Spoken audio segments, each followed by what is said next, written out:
Hiya folks, and welcome back for more Let's Play Martian Memorandum. If you recall, we had just gotten a tip that a thug named Rocky Bullwinkle hung out at Big Dick's casino. And he might actually be able to help us get some information. So, we've come back to Big Dick's casino after robbing it blind, and we're going to see if we can tail this guy without getting shot this time. Because we remember how that went down last time, right? We stood right in plain view, and when he looked back to check for a tail, put a hole in us the size of a put a hole in us big enough for a Volkswagen to drive through. So, we will load the save, which is exactly where it was. But now we wait. And wait. And wait some more. Because any minute now, there he is, there's Rocky. Click go to. Wait for him to disappear, get in there, and immediately head left.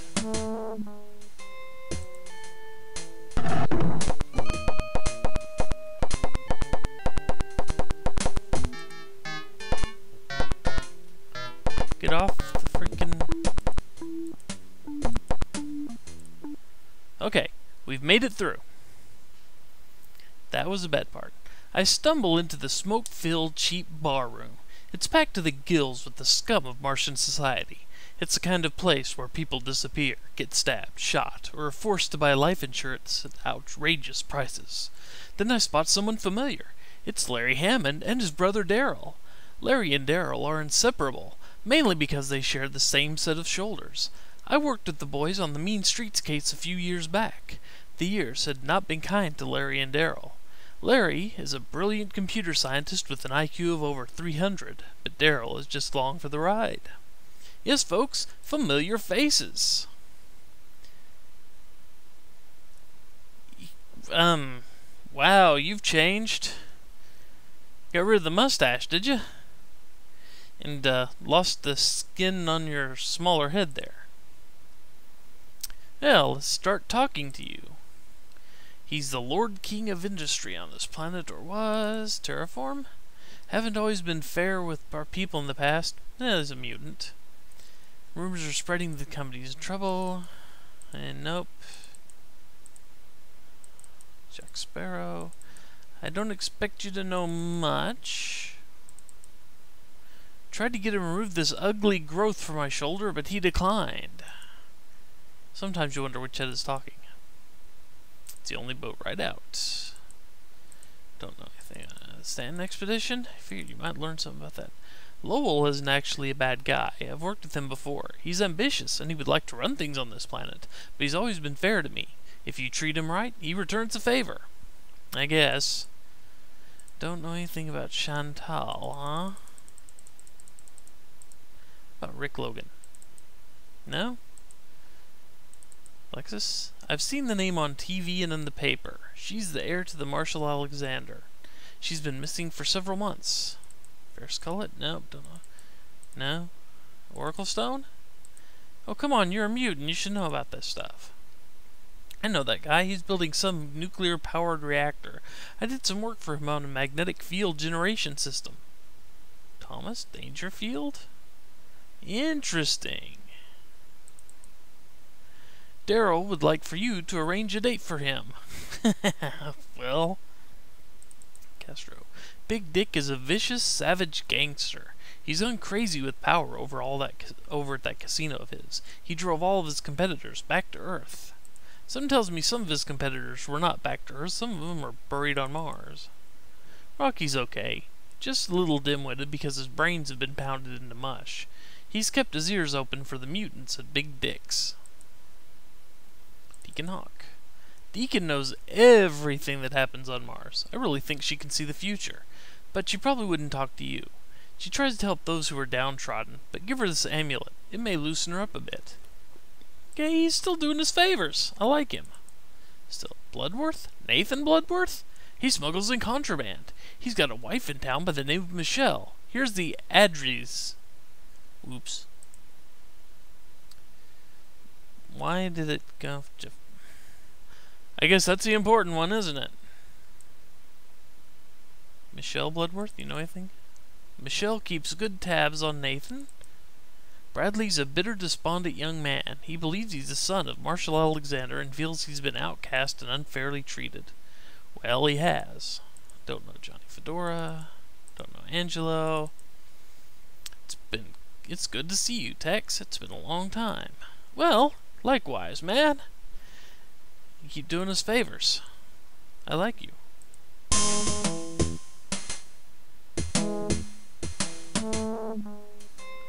And we can get out of here now. Well, since we've now got a reliable lead on Nathan Bloodworth, I do believe it's time to go talk to him. Or at least his where is that? Michelle Bloodworth. Actually, cancel. Since I don't need it anymore, I'm going to start over. 01. Enter. Save. Yes, I want to overwrite LP01. And Rocky comes out again. So if we'd missed the door the first time, we could come back out here and follow him again. But I don't really feel like doing that. Saving my game, on the other hand, I like doing that. Let's talk to Michelle. The address for Michelle Bloodworth resembled a rusting steel box more than anything else. There's a small porch and on it a lonely wooden rocker.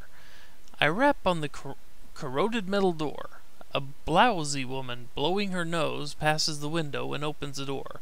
Her face is gray and puffy. Her eyes are bloodshot, tired, and suspicious. It's obvious she's upset. She opens her mouth and reveals rotting yellow teeth. "What can I do for you?" she says. "I'm a detective, and I'd like some information." Michelle Bloodworth immediately begins to sob. "I'm so worried about Nathan. I know he's in serious trouble." "What can I do for you?" Kind of a masculine woman. Yeah, let's... Are we starting at the bottom? I guess we are. Let's start at the bottom. Don't know anything about us. Angelo? Johnny? Johnny Fedora is one of Nathan's connections on... Ah, okay. And things are beginning to... Don't know anything about that. I'm Nathan's wife. I know what Nathan did to Marshal Alexander was wrong, but it should have been done by the authorities long ago. I'm glad Alexander's dead.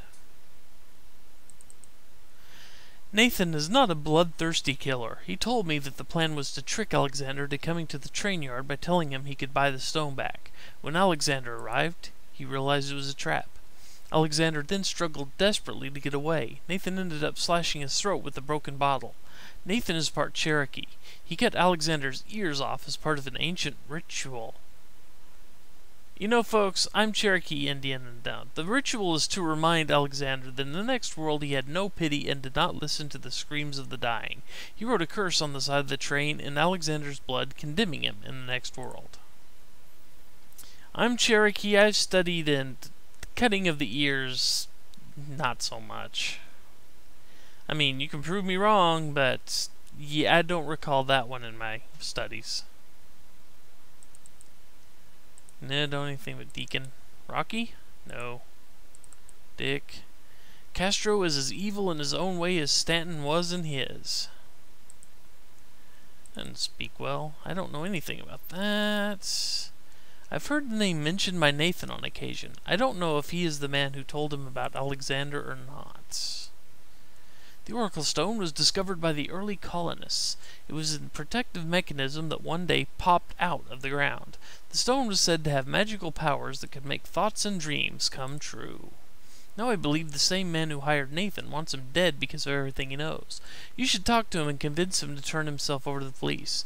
He's been working at a remote outpost. Look for him there. Ooh, okay. Guy Caballero. Don't know anything about Guy Caballero. You should. Ferris Collette. Alexis? Nathan told me that Alexander's daughter was being tricked into stealing the stone from her father. Don't know anything? Don't know anything. He's just another greedy businessman. I don't trust him. That was the group of scientists led by the... Don't you have any other facial animations? I haven't seen one. I wish I were on it right now. She wants to get off this planet. You have like the one animation.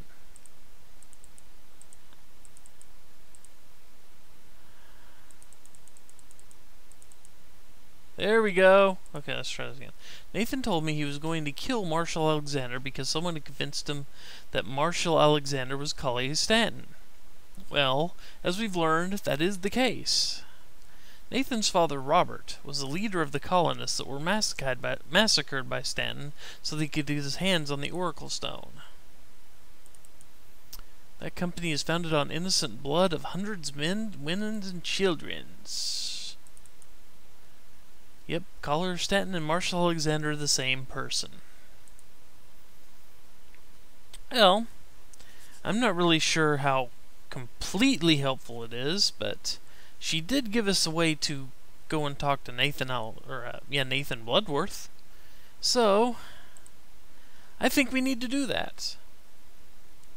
Said it was a let's see, Nathan Blood. There's remote outpost.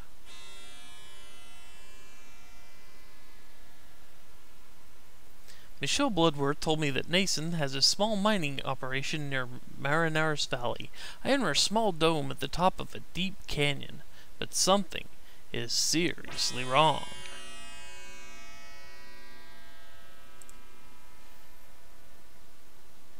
Yep, guess what?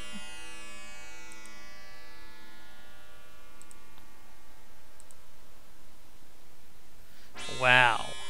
Let's take a look around before we do anything. The bloody and broken remains of miner Nathan Bloodworth lie crushed on the hard, cold ground. He mouths the words help, help, help over and over, but no sound comes out. His lungs are punctured by his own broken ribs. He mumbles something about a trap. A trap? Okay. A solid steel I-beam has fallen across the body of an old man.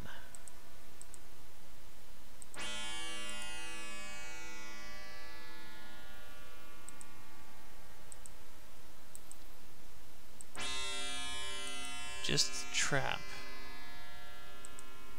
Well. Since I've saved recently,